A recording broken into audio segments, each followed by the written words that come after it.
शलोम everyone, आप सबका एक बार फिर से वेलकम है biblical truth seekers Hindi YouTube channel में। मसीह ने अपने आगमन से पूर्व कहा था, अपने लोगों को, अपने चेलों को ये सिखाया था और बताया था, इसको हम सुसमाचार में पढ़ते हैं कि नूह की तरह और लूत की तरह समय होगा जब मनुष्य का पुत्र प्रकट होगा।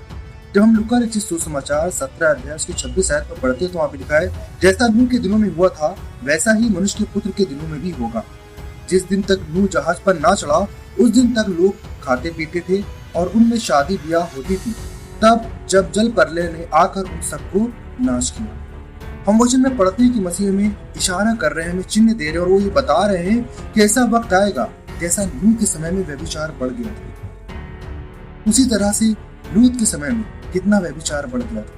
जब लूका रचित सुसमाचार 17 अध्याय के 28 आयत को पढ़ते तो वहाँ पे लिखा है, और जैसा लूत के दिनों में हुआ था कि लोग खाते पीते लेन देन करते, पेड़ लगाते और घर बनाते थे, परंतु जिस दिन लूत सदोम से निकला उस दिन आग और गंधक आकाश से बरसी और सबको नाश करती।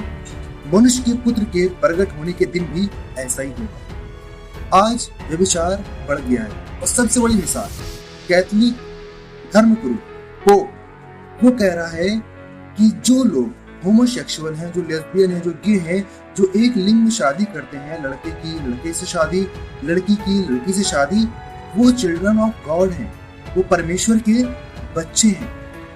ब्योन नामक एक न्यूज एजेंसी ने इसकी तस्दीक की है और उन्होंने बताया कि पोप का स्टेटमेंट क्या आया है, जिसको देख करके सुन करके आप हैरान हो जाएंगे कि पोप जो कि बाइबल को पढ़ता है, जो बताता है कि बाइबल का परमेश्वर कौन है और करीब 2 बिलियन लोगों को रिप्रेजेंट करता है, उन क्रिश्चियंस को जो कैथोलिक कहलाते हैं, वो कह रहा है कि तुम्हें इजाजत है कि तुम होमोसेक्सुअल मैरिज कर सकते हो। एक पुरुष पुरुष से शादी कर सकता है, एक औरत से शादी कर सकती है, जबकि इसके विरुद्ध में परमेश्वर के संतों ने साफ तौर पे बोला था कि ये एक तरह से गलत कृत्य है। परमेश्वर के वचन में कई बार बोला गया है कि ऐसे लोग परमेश्वर के राज में स्वीकार नहीं है, लेकिन पोप इन्हें परमेश्वर के बच्चे बोलता है। जब हम पढ़ते हैं संत पौलुस को, इसके विषय में वो बहुत अच्छी तरह से अवगत कराते, वो बताते हैं। जब हम पहला कुरिन्थियों 6 अध्याय उसकी 9वीं आयत को पढ़ते तो वहाँ पर लिखा है, क्या तुम नहीं जानते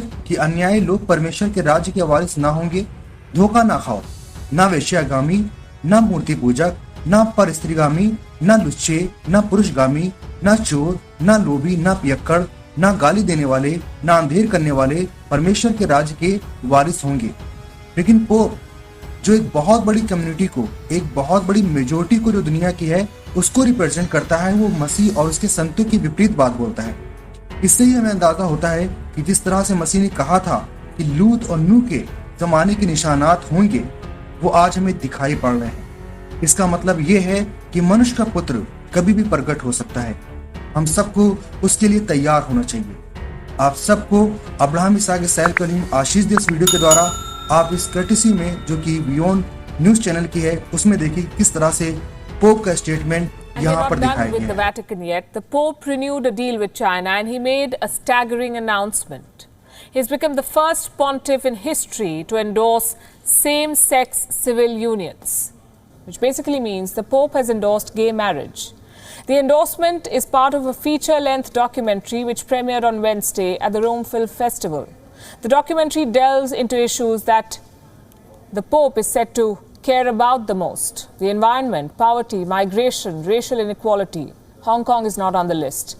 Allow me to quote his views on homosexuality. Homosexual people have the right to be in a family. They are children of God. What we have to have is a civil union of law.